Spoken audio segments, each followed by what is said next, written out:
Assalamu alaikum. Today I wanted to talk about the Gospel of Thomas and why the church banned this gospel.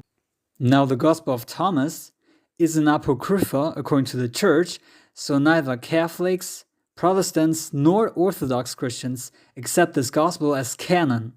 I wanted to give you two reasons why the church banned the Gospel of Thomas.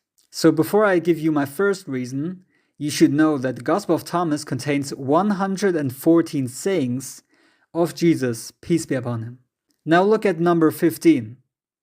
It says, Jesus said, when you see the one who was not born of woman, not born of woman, prostrate yourself on your faces and worship him. That one is your father. So in other words, Jesus is clearly saying that God is not born of a woman, but the church believes that Jesus is God. And he was also born of a woman, Mary, Maryam alayhi salam. And this is one of the major reasons why the Gospel of Thomas was banned, because it clearly contradicts the doctrine of the Trinity and the belief that Jesus was God, but also born of a woman. Reason number 2, let's take a look at number 12.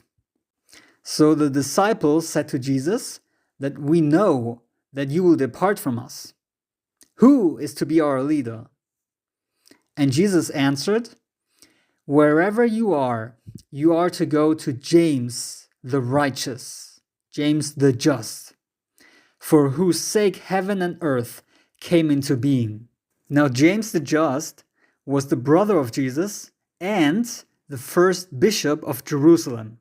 So he was leading the church of the first century Christians, the very first followers of Jesus Christ, peace and blessings be upon him. Now, if you're familiar with the book of Acts, chapter 21, you know that Paul of Tarsus, he went to Jerusalem to meet James. And James said to Paul that there are thousands of Jews who are zealous for the law of Moses.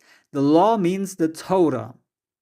And that they had the impression that Paul was teaching all the Jews who were living in the diaspora among the Gentiles to forsake Moses, to forsake the laws of Moses, telling them not to circumcise their children or not to observe the Jewish customs like keeping the Sabbath or abiding by the dietary laws. Don't eat pork, don't eat blood, or abstaining from adultery. And then James goes on and tells Paul to purify himself so that everyone knows that there's no truth to these rumors about Paul. Because according to Deuteronomy, the 5th book of Moses, chapter 13, any false prophet should be put to death. So Paul should have been put to death. But we all know that Paul in Galatians chapter 5 verse 2 says, mark my words, I, Paul, tell you that if you let yourself be circumcised, Christ will be of no value to you at all. So Paul was clearly preaching against circumcision, and yet when he was in Jerusalem in front of James and all the elders and all the councils and all the Jews, he said, I didn't do anything. I didn't say any of these things. He's a liar, a clear liar. And if you continue to read Acts, it says, James, he wrote to the Gentile believers to abstain from food sacrificed to idols, from blood, and from meat of strangled animals, which is clearly written in Leviticus 11, and to abstain from sexual immorality, written in Leviticus chapter 20. So do you understand why the Gospel of Thomas was a problem for the church? So Jesus said that James was to become the leader of the disciples. And he was preaching to keep all the laws, Sabbath, the food laws, circumcision. And what was Paul doing? Well, he was preaching against the law of Moses. He said all the laws are abolished. Just read Ephesians chapter 2 verse 15. And the church followed Paul's teachings rather than following James or John or Peter or any of the disciples. And Christians don't follow the Christ. They follow Paul.